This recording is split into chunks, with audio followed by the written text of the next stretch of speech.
Collar mister Kuldeep from Jaipur. नमस्कार कुलदीप, आपका सवाल पूछिए। हाँ सर जी, मेरे पास दो कंपनियां हैं, दो कंपनियों के शेयर है।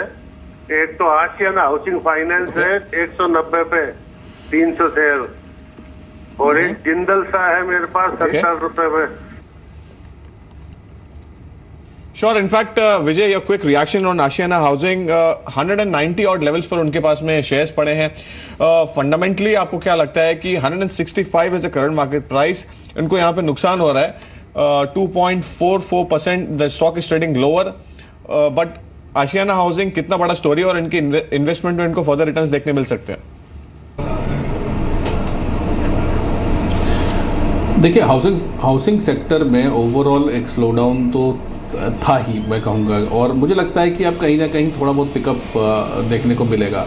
कल भी एक खबर आई कि जो प्रोविडेंट फंड का पैसा है वो घर खरीदने के लिए इस्तेमाल कर सकते हैं नौकरी पेशा लोग, तो ओवरऑल हाउसिंग सेक्टर के लिए एक अच्छी खबर है। मगर यदि आपको हाउसिंग में ही रहना है तो मैं कहूँगा दिग्गजों के साथ रहें।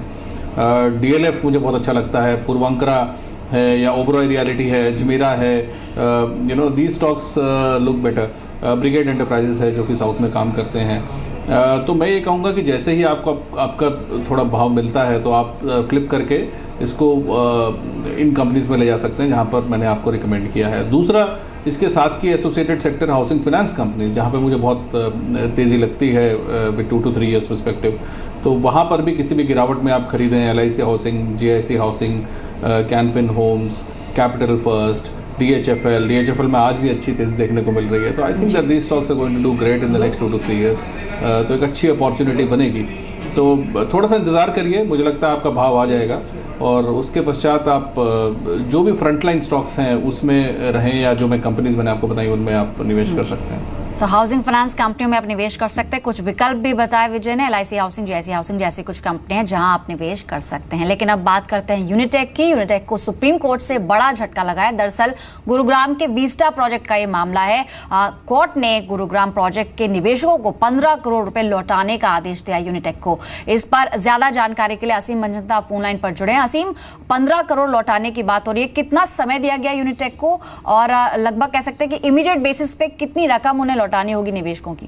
देखिए, गुड़गांव के विस्टा प्रोजेक्ट का मामला है। सेक्टर 70 का पिछले 7 सालों से प्रोजेक्ट किया वो नहीं बन पाया है, तो इसको लेकर के बायर जो उन्होंने सुप्रीम कोर्ट का जो रुख किया था, 3 दिन पहले भी इस मामले की सुनवाई हुई थी सुप्रीम कोर्ट में। तो उसका जो यूनिटेक है उसने हाथ खड़े कर लिए थे। उसका कहना था कि हमारे पास लौटाने के लिए पैसे नहीं है, लेकिन अब सुप्रीम कोर्ट ने आदेश दिया कि आप 2 हफ्ते के अंदर 5 करोड़ रुपए और सितंबर एंड तक जो है 15 करोड़ रुपए जो है वो लौटा दीजिए।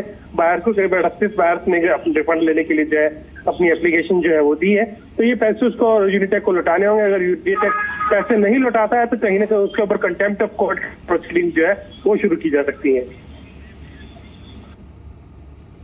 असीम, बहुत बहुत धन्यवाद ये इन्फॉर्मेशन शेयर करने के लिए। यूनिटेक का जो शेयर है 5.15 it's already in doldrums, although it's 0.198% higher.